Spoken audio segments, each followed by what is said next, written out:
Shalom bien-aimés dans le Seigneur, je vous salue dans le précieux nom de Jésus-Christ et je vous souhaite la bienvenue à ce jour numéro 24 de notre cheminement du temps de carême. Prenons un instant pour rendre grâce à Dieu notre Père.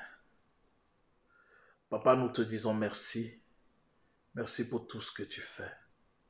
Merci pour nos vies, pour la vie que tu donnes à chacun. Merci pour la force que tu nous donnes depuis le début de ce temps de carême qui nous permet de descendre chaque jour un peu plus en profondeur avec toi.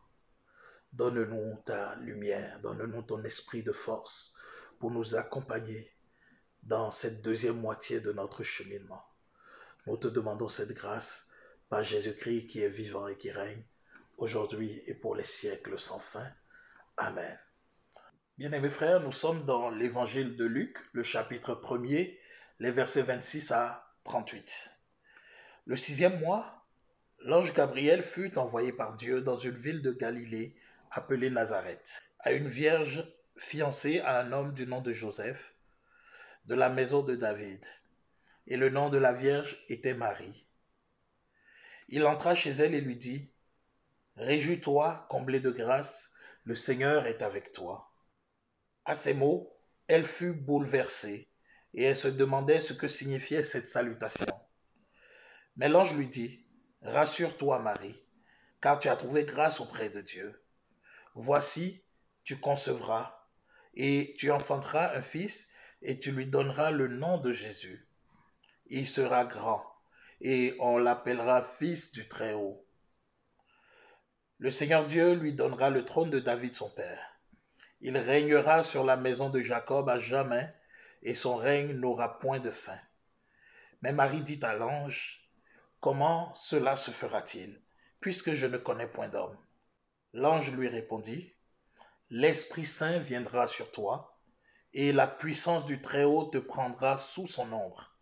C'est pourquoi l'enfant sera saint et sera appelé Fils de Dieu. Et voici qu'Élisabeth, ta parente, vint elle aussi de concevoir un fils en sa vieillesse.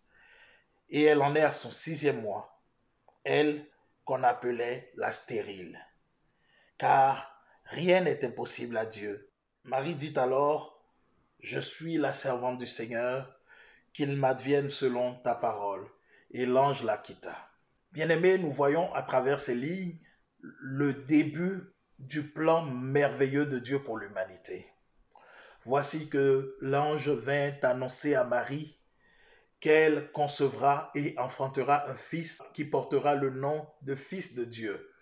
Ce Fils du Très-Haut n'est autre que Jésus-Christ, notre Seigneur et notre Sauveur. Donc celui qui a été mandaté pour venir sauver notre humanité. Bien-aimés, nous voyons depuis le commencement de l'histoire de l'humanité qu'à chaque fois que les hommes se rendaient coupables aux yeux de Dieu, de leurs méfaits, de leurs fautes, de leurs péchés, ils allaient dans le temple voir le prêtre et ils offraient des sacrifices d'animaux dont ils répandaient le sang en signe de réparation pour leurs torts, pour leurs fautes. Sauf que, à partir du moment où Dieu choisit d'envoyer son Fils unique dans le monde, il est dit que Dieu ne voulait plus de sacrifice ni d'holocauste. Lorsque nous regardons dans Hébreux le chapitre 10, les versets 4 à 10, il est écrit ceci. En effet, du sang de taureau et de bouc est impuissant à enlever les péchés.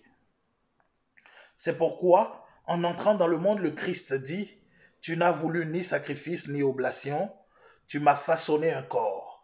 Tu n'as agréé ni holocauste ni sacrifice pour les péchés.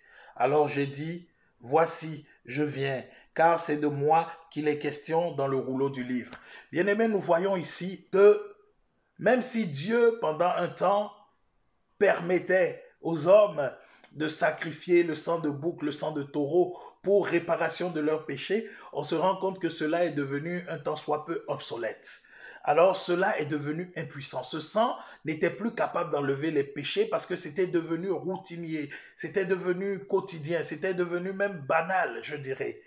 Ainsi, bien-aimés, nous voyons à travers ce texte que l'envoi de Jésus sur la terre vient donc compenser l'impuissance du sang des boucs et des taureaux. Cela n'était plus nécessaire. Jésus vient verser son sang une fois pour toutes pour que nous soyons sauvés, pour que nous ne soyons plus dépendants du péché, mais que nous soyons libérés de tout péché. Et donc, bien-aimés, nous voyons que, à l'image de Marie, sa mère, Jésus dit, tu m'as façonné un corps. Tu ne voulais plus d'holocauste, tu ne voulais plus de sacrifice, tu m'as façonné un corps. Et voici donc que je viens, que je m'invite dans le monde pour faire ton œuvre, pour faire ta volonté. Bien-aimé, c'est ce que Marie dit. Marie demande à l'ange, comment cela se fera-t-il?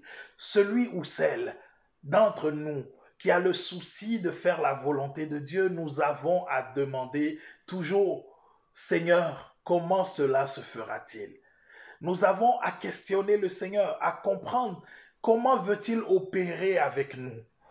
Celui qui n'est pas sensible à ce que Dieu veut, donc à la volonté de Dieu, celui-là ne peut accomplir parfaitement l'œuvre de Dieu. Marie dit, que dois-je faire? Le sacrifice le plus agréable à Dieu aujourd'hui, c'est ton corps que tu lui donnes, que tu lui abandonnes, en signe de totale soumission et de totale dépendance à lui et à lui seul. Ce que Dieu veut de nous, c'est que nous ayons non seulement un corps qui lui est agréable, mais que nous ayons également un cœur qui lui est agréable. Nous voulons faire la volonté de Dieu, nous avons à travailler à notre purification pour que, en nous offrant un sacrifice vivant, saint et agréable, que nous soyons véritablement dans l'accomplissement de sa volonté, pour nous, mais aussi pour le monde, pour nos frères, pour nos sœurs. Parce que Dieu a un plan en chacun de nous et ce plan, il veut qu'il soit déployé pour la gloire de son nom. Alors, bien-aimé, je te souhaite en ce jour de désirer être ce serviteur, cette servante inutile entre les mains de Dieu pour pouvoir accomplir sa volonté. Comme Marie, en ce jour que nous célébrons, disposons notre être à être l'instrument dans les mains de Dieu pour que sa volonté s'accomplisse dans notre monde pour le bien de toute l'humanité. Alléluia. Et donc, bien-aimé, je te laisse avec cette réflexion aujourd'hui. Comment veux-tu en ce jour t'ouvrir à la volonté de Dieu? Voici ma vie pour faire ta volonté, ô Seigneur. Voici ma vie pour faire ta volonté, ta volonté.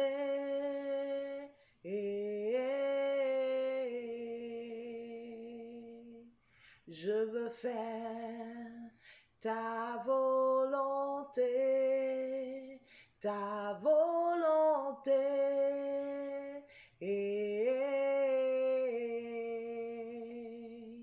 Je veux faire ta volonté.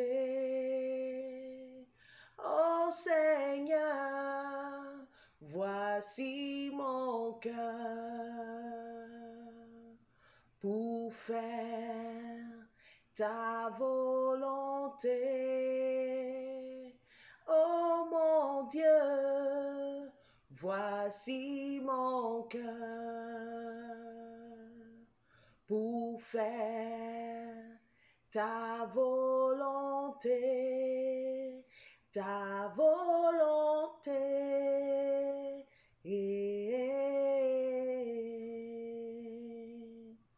Je veux faire ta volonté, ta volonté.